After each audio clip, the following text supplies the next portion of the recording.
그럼 이번 시간에는 실제로 환자가 가족 및 주변 사람들에게 미리 자신의 치료 의향 및 의사를 명확히 밝힘으로써 연명의료 결정 혹은 문서화 작성에 도움을 받은 성공 사례들을 볼까요?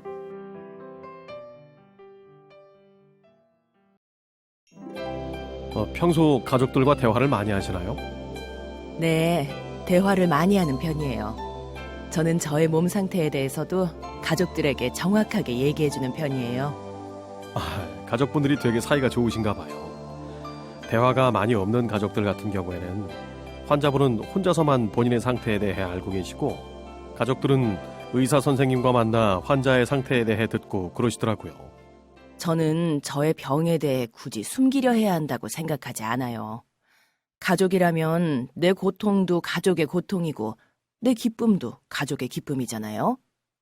그러니까 다 같이 공유해서 그거를 슬픔도 같이 나눠야 되고 차선책으로 대책을 마련해야 될 거 아니에요. 그런 것도 저는 같이 해야 된다고 생각해요. 그럼 혹시 연명의료에 관련해서도 가족들과 이야기 나눠 보신 적이 있나요? 연명의료가 무엇인지 들어봤어요. 의식도 없는 상태에서 막 호흡만 하고 있는 거잖아요. 그런데 전 그런 건 하고 싶지 않아요. 이 부분에 대해서도 가족들과 이야기 나눠봤어요. 그럼 원치 않는다는 결정을 혹시 문서로 작성하셨나요? 아니요. 가족들과 연명의료 여부에 대해 이야기도 충분히 나누셨고 의견도 일치되었다면 이러한 의견을 법정 문서에 기록해두는 것도 한번 고려해 보세요. 여기서 제가 말하는 법정 문서는 사전 연명의료 의향서 혹은 연명의료 계획서입니다. 이 문서들을 통해 연명의료 여부에 대한 자신의 생각을 기록해둘 수 있고 추후 응급 상황이 일어나 의사소통이 힘들 때에도 의료진들에게도 자신의 생각을 밝힐 수 있습니다. 저의 생각을 법정 문서로 기록해둘 수 있다면 좋은 것 같네요. 하지만 혹시라도 미래에 저의 생각이 바뀐다면 어쩌죠? 추후 생각의 변화가 있으시다면 그 또한 문서에 수정 가능합니다. 작성하기 전 가족들뿐만이 아니라 주치의 선생님 그리고 저와도 이렇게 충분히 대화를 나누고 의학적으로 혹은 다양한 상황들에 대한 정보를 제공받으세요. 문서 작성 여부에 대해 좀 더 신중한 결정을 하실 수 있으실 겁니다. 네, 가족들과 이 부분에 대해서도 한번 이야기 나눠봐야겠어요. 다음에는 남편 그리고 아이들도 시간이 된다면 같이 올게요. 감사합니다. 영상 잘 보셨나요? 사전 돌봄 계획은 환자가 하고자 하는 의지와 의향이 있을 때 시작될 수 있습니다.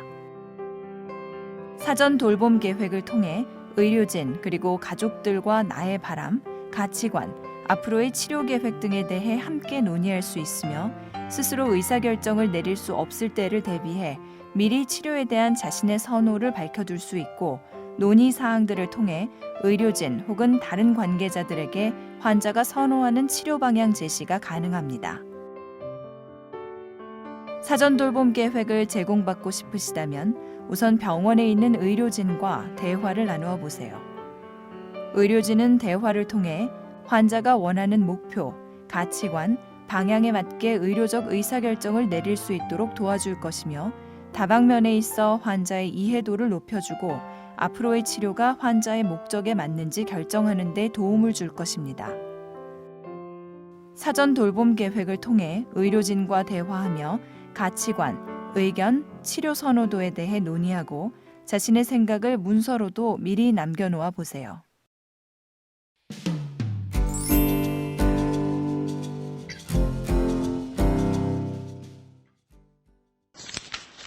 그렇다면 사전 돌봄 계획은 언제 어디서 제공받을 수 있을까요? 사전 돌봄 계획이란 만 19세 이상의 성인이라면 언제든지 질병 유무와 관계없이 참여가 가능하며 환자의 경우 병원에서 의료진을 만나 대화하고 사전 연명의료 의향서를 작성하거나 의료진과 상의하여 연명의료 계획서와 같은 문서를 작성하여 법적인 서식에 기록으로 자신의 생각 및 의사를 남길 수 있습니다. 또한 환자가 의사결정을 하는 과정에 가족의 참여를 독려하지만 연명의료 결정법에 따라 사전 연명의료 의향서 혹은 연명의료계획서는 환자 본인의 의사에 따라 작성됩니다. 2016년 호스피스, 완화의료 및 임종 과정에 있는 환자의 연명의료 결정에 관한 법률이 제정됨에 따라 사전 연명의료 의향서 혹은 연명의료 계획서를 작성할 수 있는 법적 근거가 마련되었습니다. 사전 돌봄 계획 과정 중 앞으로의 나의 치료 계획 및 결정을 문서에 기록해 둘 수 있는 즉 사전 연명의료 의향서 그리고 연명의료 계획서 작성은 중요합니다. 이 둘의 작성법과 차이점에 대해 좀 더 배워보도록 하겠습니다. 연명의료 결정법이 제정됨에 따라 말기 상황에서 호스피스와 연명의료의 선택에 관한 문서를 작성하여 미리 대비할 수 있게 되었습니다. 사전 연명의료 의향서는 자신의 연명의료를 시행하지 않거나 중단하기로 하는 결정이나 호스피스, 완화의료에 대한 이용 의사를 직접 문서로 작성하는 것을 말하며 19세 이상의 성인이면 건강할 때부터 의사의 도움 없이 작성할 수 있습니다. 연명의료 계획서는 말기가 되었을 때 상기 내용을 담당 의사가 환자와 상의하여 작성합니다. 말기란 적극적인 치료에도 불구하고 근원적인 회복의 가능성이 없고 점차 증상이 악화되어 수개월 이내에 사망할 것으로 예상되는 상태를 말합니다. 다시 한번 살펴볼까요? 표에서와 같이 사전 연명의료 의향서와 연명의료 계획서는 작성자, 작성 기관, 작성 시점 등에 따라 차이가 있습니다. 특히 작성 시점의 경우 사전 연명의료 의향서는 건강할 때부터이며 연명의료 계획서는 말기 이후라는 점을 기억해 두세요. 연명의료 결정법에 따라 환자의 의사를 확인할 수 있는 경우 환자가 작성한 사전 연명의료 의향서의 내용을 환자에게 확인하고 환자의 의사를 확인할 수 없는 경우 담당 의사와 해당 분야의 전문의 한 명으로부터 환자가 임종 과정에 있다고 판단되면 연명의료 중단 등 결정을 할 수 있습니다.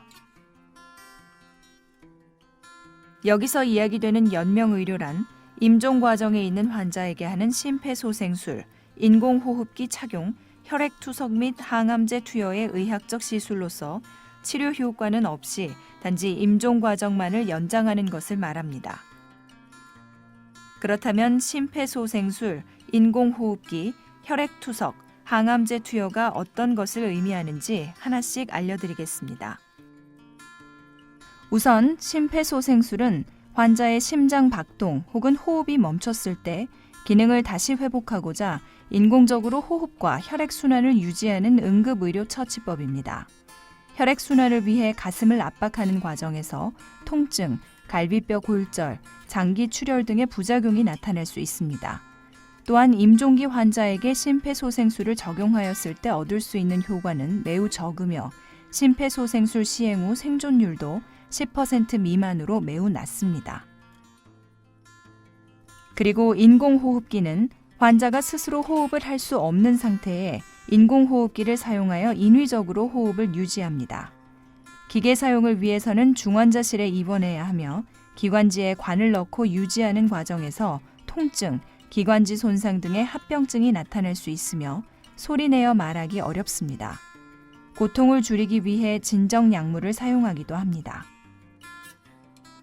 이번에는 혈액투석에 대해 살펴봅시다. 신장이 제 기능을 하지 못할 때 기계를 통해 혈액으로부터 노폐물을 제거하고 신체 내의 전해질 균형을 유지하는 치료 방법을 의미합니다.